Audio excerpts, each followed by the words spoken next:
When you're training in the real world, you're going to run into challenges like people and dogs. So one of the reasons why we train our dogs in different environments is so they can handle various levels of distraction. So for example, we just had a few stray dogs go by and we're in a public space.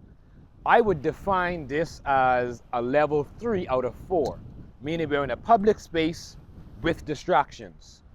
It's not a lot of distractions. It's not like we're at a beach where there's a crowded beach and 50, 100 people are here, which I would say is like, top of the line level of distractions for your dog, pretty much. That would, to me, would be a level 4. So we're at level 3, we're in public, but the distractions are minimal.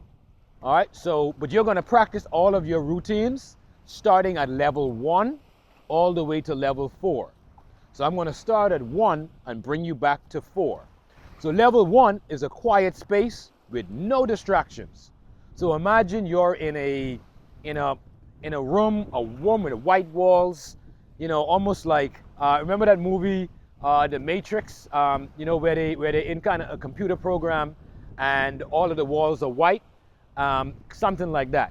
Of course, that's an exaggeration, but that's the analogy I want you guys to put in your mind when you think of zero distractions. It's unrealistic. So every environment kind of has some distractions. So you want to get into an environment at the beginning that has the minimal distractions as possible. That's 1.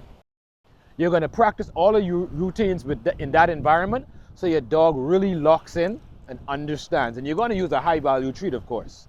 Level 2 is a private, quiet space with distractions. So let's say you turned on the television or you have a family member walking by. That's a level 2 area, a level 2 training environment, a quiet space with distractions. So now we're on to level 3, which is where we're at now. A public space with minimal distractions.